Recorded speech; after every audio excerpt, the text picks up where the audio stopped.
Welcome to the very first episode of the Recapped podcast, formerly known as Yepboat. So what happened there, why the name change, I'll explain in a couple minutes. But what is gonna be the main topic of this video is, well, how does the buddy meter work?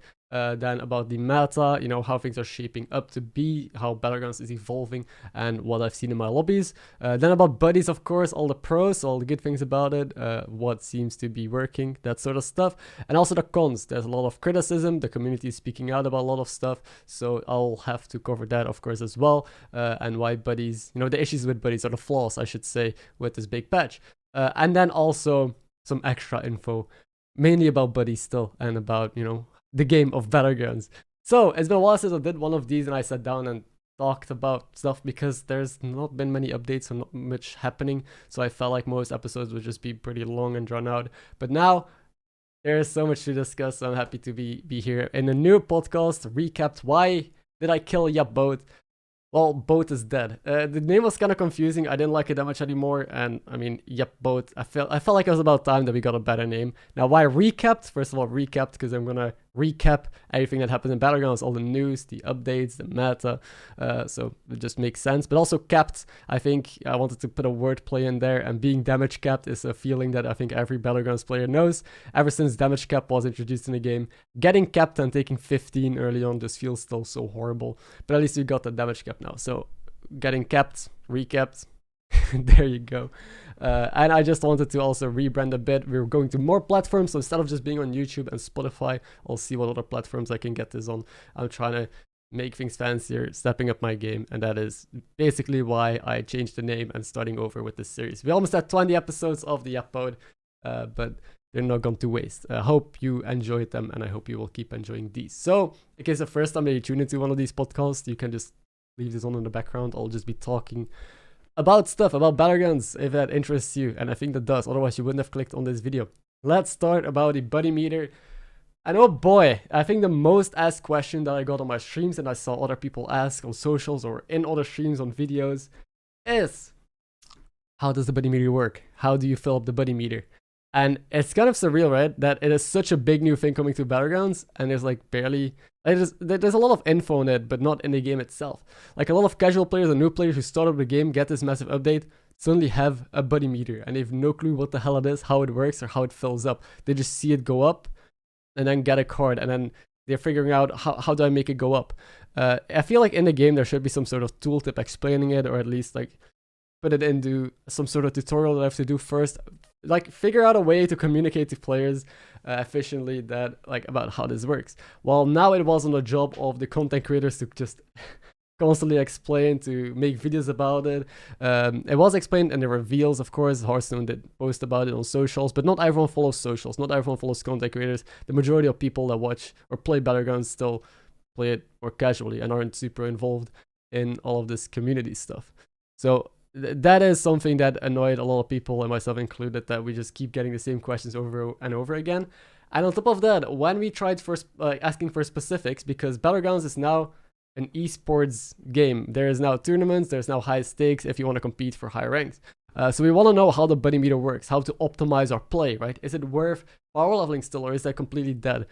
Do I need to go wide? What kind of cards can I buy best to fill up my buddy meter? Like, can I get on my buddy a turn earlier? All these things are important to know if you really want to try hard, but we're not getting info. People asked about it to a couple devs, like what exactly fills the buddy meter. All we know is if you do well in combat. So if you win or tie a game, if you go into combat passively, you gain buddy meter percentage.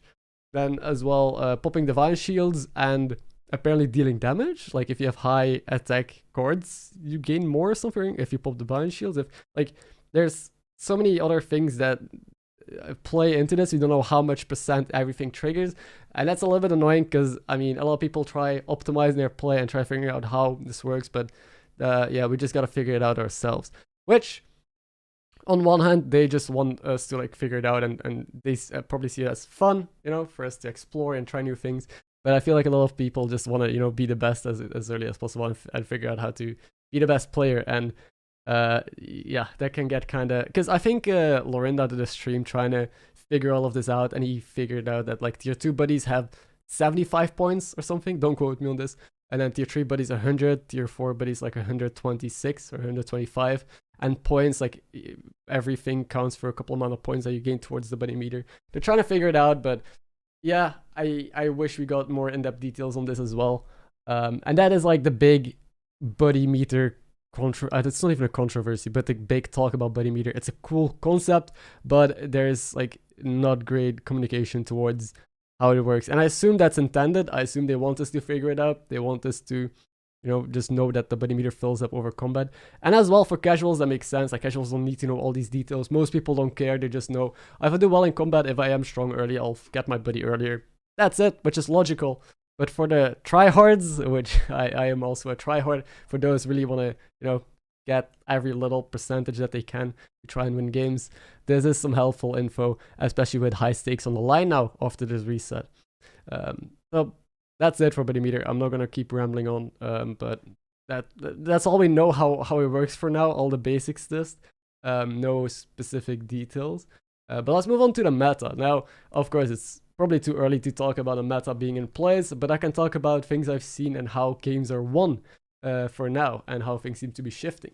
So, of course, the first couple days, everyone was experimenting and you could win with anything. Like, the comps that I was able to win with, mid-range, greed, tempo, anything works. I saw people playing jugglers in top 3, top 2 even.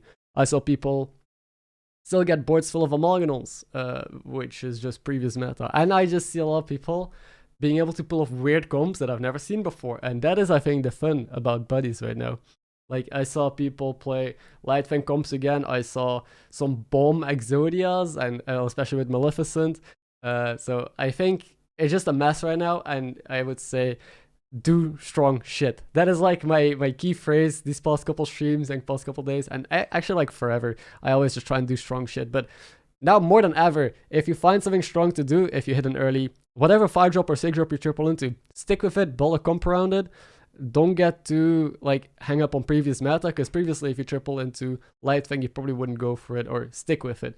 Previously if you tripled into Lil Reg, you thought you would die and try and transition still. But now you're in a place where you can probably stick to whatever key things you discover and use your buddy as well properly. A lot of people are able to just abuse their buddy to a great extent and actually build a comp, depending on what buddy you have, of course.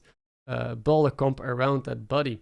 So yep, figure out what you're able to do, what you're getting offered, and I think most things right now are playable, which is cool. And that is like one of my favorite meta, so I hope it sticks like this. I hope that lobbies can be won by pretty much anything and there's flexibility, but I'm scared that things will still evolve into probably a greedier meta. Usually at the start of big patches or updates, things are tempo heavy at first, because everyone is like, nothing is optimized, people are still misplaying like crazy, trying out new stuff, and tempo just wins out lobbies, and then things go greedier and greedier, and in the end, if things are like highly refined, people have the best lines. Like leveling curves right now are also a bit of a mess. People still stick to previous leveling curves, but maybe there's some things that we still gotta figure out, who knows.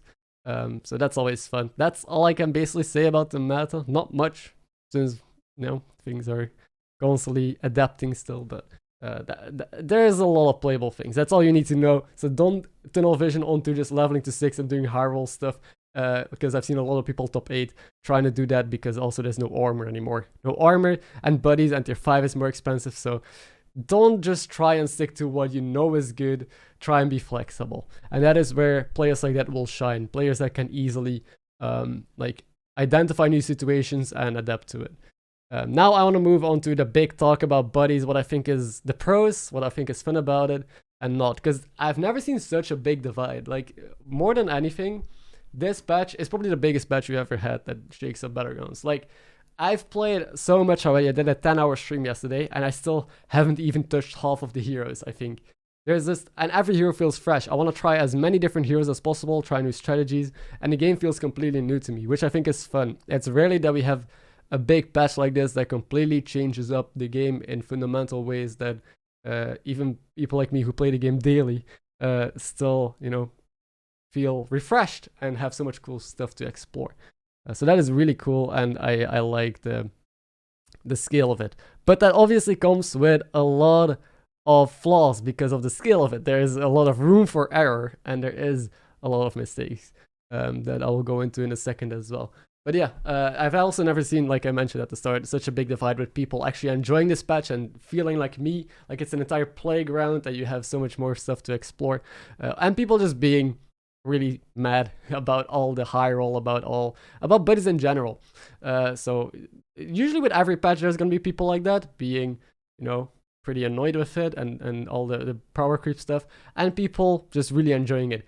And more often than not, the people that are critical about the patch are the high ranked players. That is just most of the time the case, because new patches often introduce bugs, introduce inconsistencies, and high roll and power creep. And that is not really something that high ranked players like, because that means they're less consistent in their plays, and it's easier to just get top 8s out of nowhere.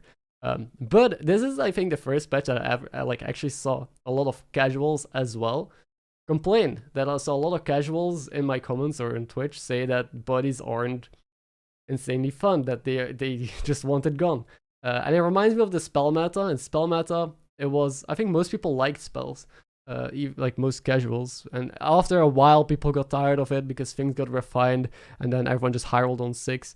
But yeah, I feel like we're now at the end of spell meta at the start, or end of spell meta somewhat at the start of buddy meta when it comes to how people feel about the patch. Does that make any sense whatsoever? I'm trying to explain basically that, yeah, for the first time ever, I see a lot more casuals being irritated. And it might have to do with the fact there's just so much more new stuff to learn, and so much more ways that you can play the game in high roll. And for players like me, that's fun, because I can try out so many cool things, and every game is different. But for casuals, I'm not sure. Again, speculation, this is just from what I've seen, but that seems to be the big divide. But those who do enjoy the patch really, really enjoy it, just because it's one of the biggest we've ever seen. Like, those who actually have fun right now have more fun than ever before. So that is great. So the good things about it is, again, the multiple playstyles and exploration. Buddies allow so many more viable compositions. I've seen compositions built around like Pyramid's Buddy, which is just a high health card, but you get so strong you can level up. With Yashiraj, I was able to just level straight to 6. With Jandis, you could just bounce that and use that as some sort of mama bear for tempo.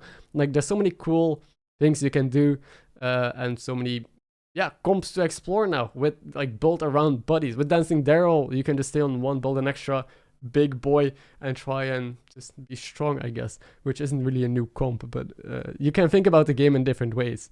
Now, the second thing is that there's more playable heroes. More than ever, I feel like I can take almost every hero and it feels fresh, and they're kind of playable. I'm not just into the top 8. Like, even F-tier heroes, I feel like I would take just to try them out, and I think I have an edge with them. Just because most buddies...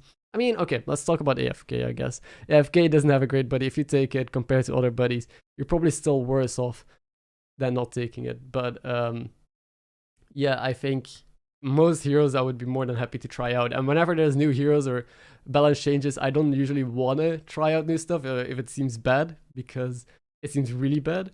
But yeah, most things seem playable. I think it's good. It's healthy. If you look at the hero pool, for example, best way I can put it is you have like the really good heroes, and then everything else is just mediocre and bad.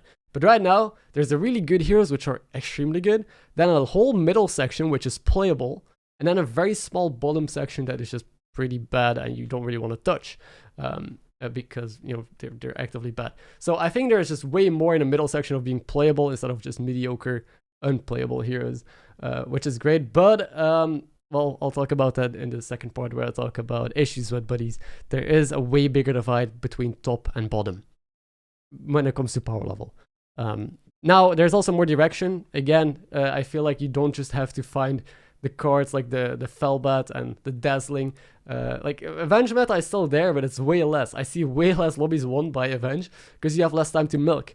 Armor being gone is a huge difference maker. Like, it actually changed up the way that the game is played, because comps like Lightfang were too slow, since you just get out high rolled by bigger high rolls later. People just power level to higher tiers and find better cards.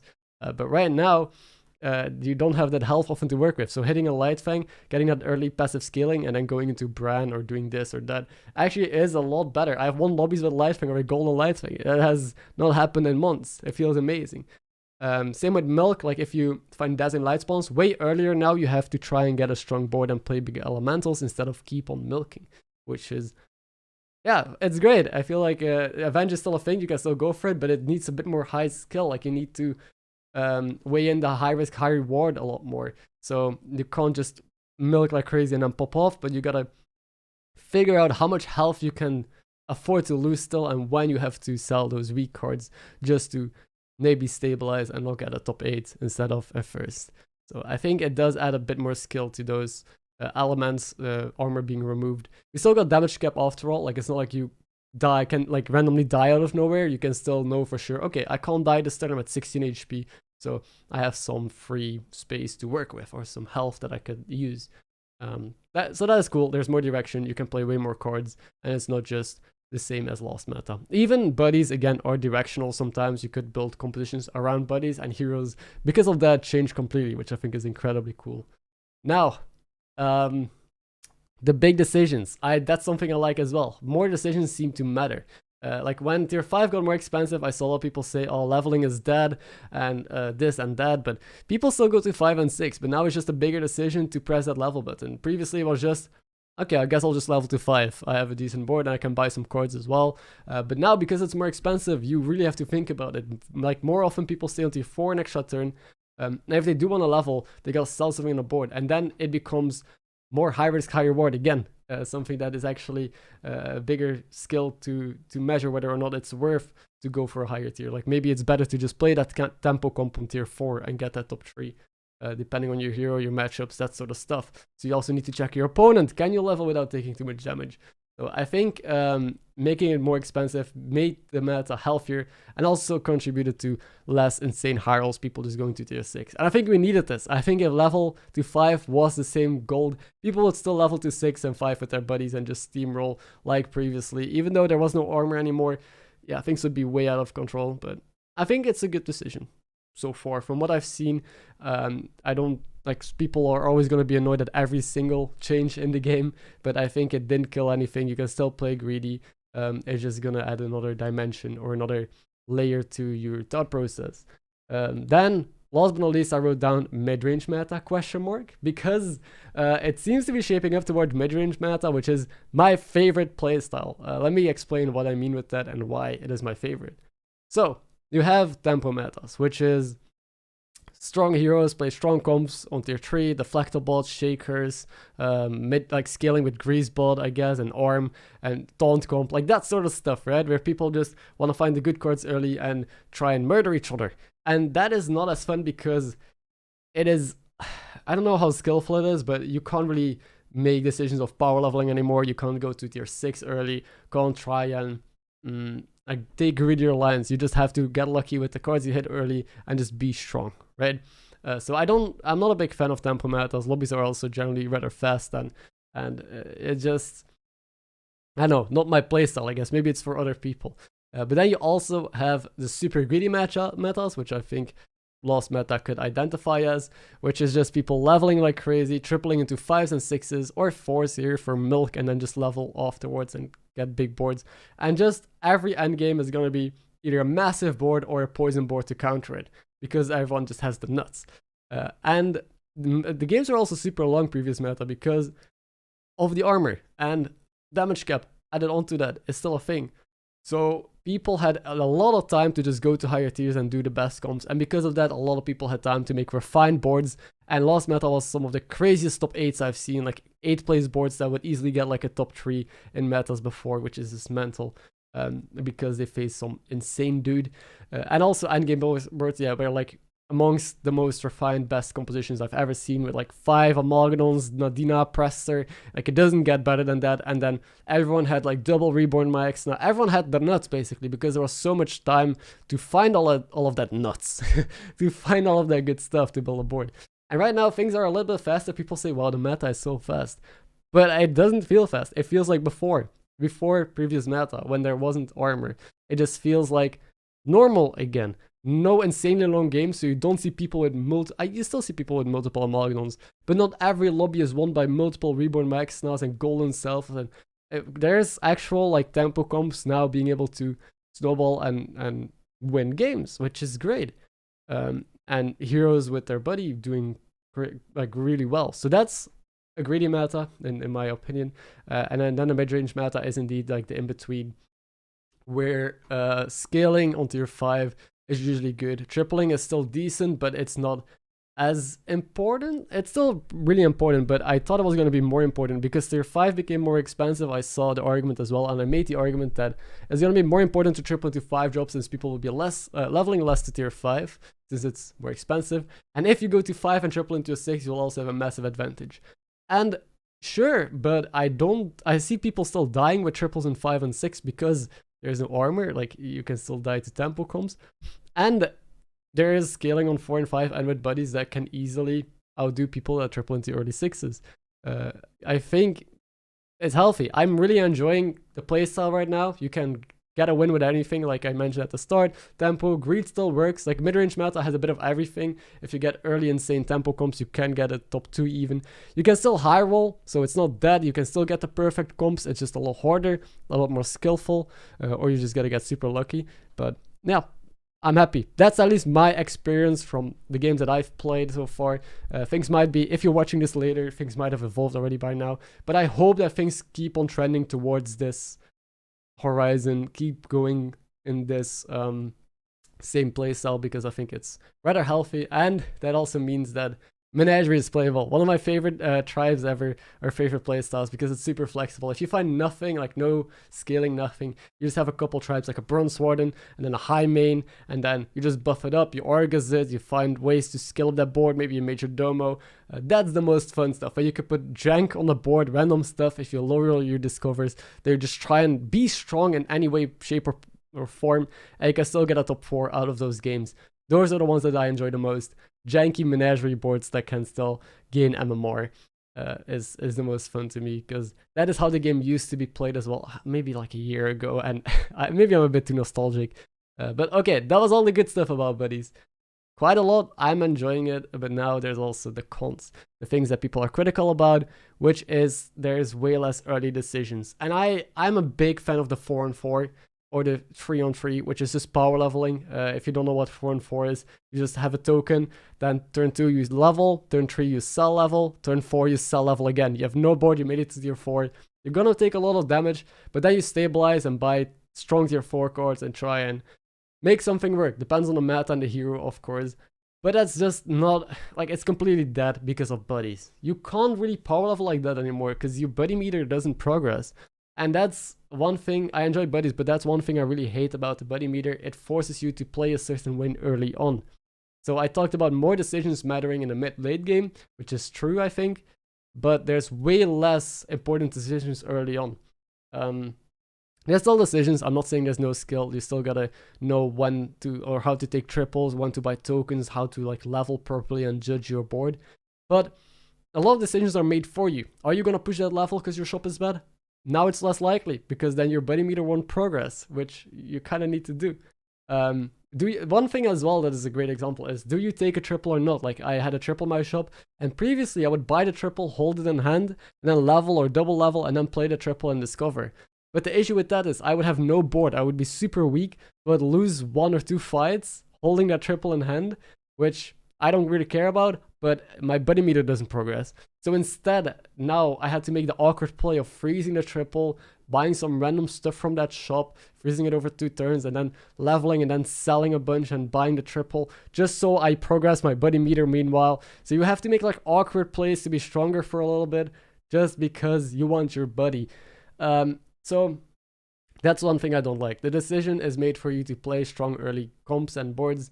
And that does mitigate a lot of greedier lines that are more skillful, I would say, that lead to some great games, to some high roll potential, which I think you should be able to sacrifice health in order to have a bit of a better mid and late game. And economy as well. Like, your economy just sometimes is so awkward because of this.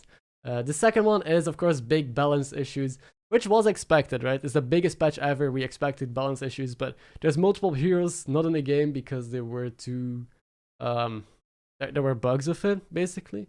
There's also, like I mentioned before, like a lot of playable heroes, but the top is way too overtuned, like way too strong, and the bottom is way too weak. There's heroes that will just not see any play, and there's heroes that just win every lobby. I mean, so far, actually, There's not, like, Illidan is really strong.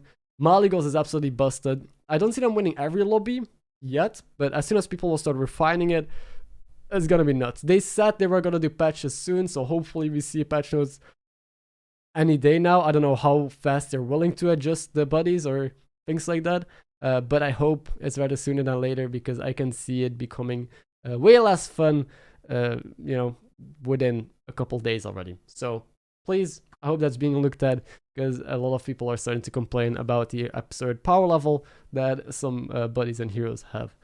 Another thing that was annoying is the leaderboard did not get frozen. It's like every season almost, the leaderboard gets wiped if you play. So if you don't know what I'm talking about, basically the top 200 people, they're on the leaderboard on the website. And when a season resets and you play, you get taken off that leaderboard. Why? I don't know, because it's not frozen, so it just takes your name, throws it off, and puts it at 0 in memory again.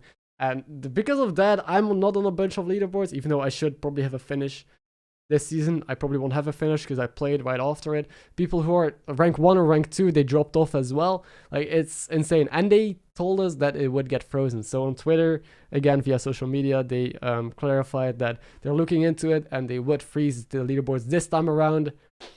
It's not, sadly. So pretty disappointing to see, like, promises like that being made and still leaderboards still being a mess. But hey, maybe they can put it back together. I don't know if they were able to do that with previous leaderboards. I don't think so, but maybe they're able to recover this one, because especially for competitive integrity with BG esports being a thing, it would be nice to have official leaderboards of previous seasons to see who would qualify, right, and who made it.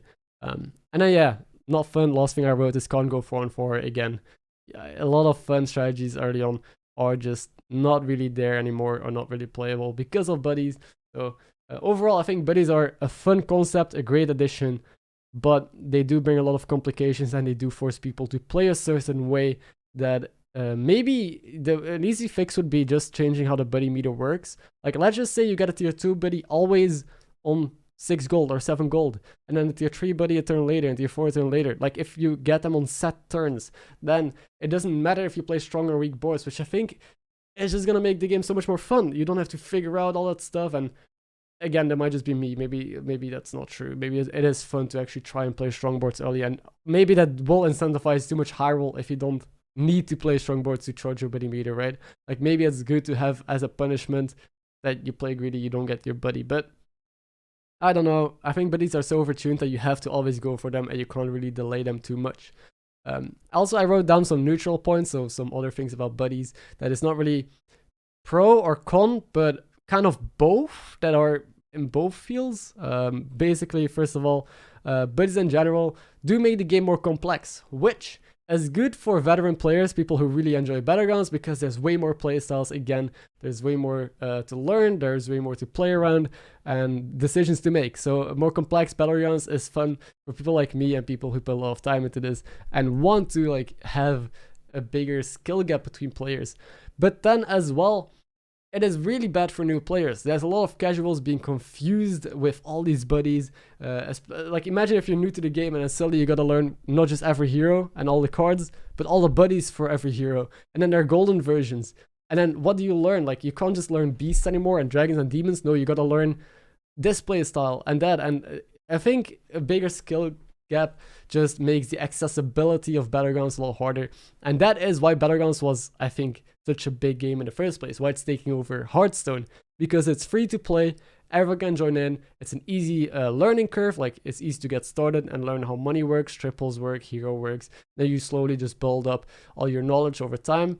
But now adding that extra barrier of entry, I don't know, I'm a little bit scared that there's going to be less people, that are new to the game that are willing to continue learning this game.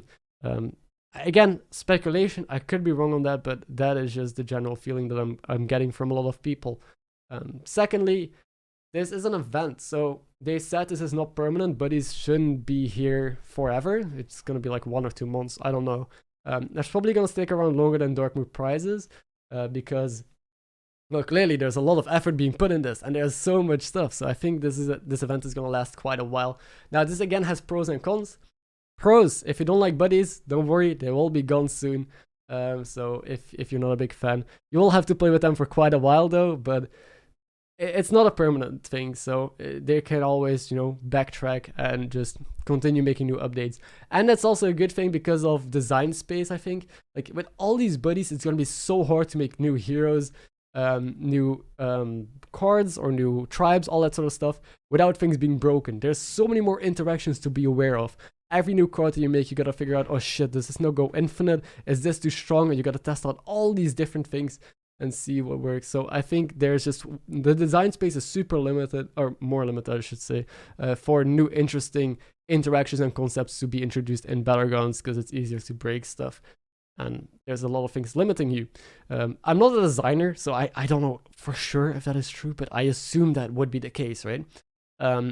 Secondly, why I think it is bad that it's an event is that it feels so good though. Like, you introduce this massive thing that are people gonna learn, this whole new buddy system into a game, and I'm gonna put a lot of time into learning these buddies, and it feels like the game is completely fresh. And as soon as they would take that away, it feels like the game will downgrade and take a step back, and like you're gonna be missing out, and the game feels a lot simpler. So what's next? We need a new big thing, or people might just stop playing. It might be like, okay, we downgraded, yeah, kind of. So I feel like making such a big change and then taking it away later might feel bad, because it's not like Diablo was just a single hero that changed lobbies a bit. Spells was just like 2-turn things. This is literally every hero, everything is different, so that might be a bit awkward.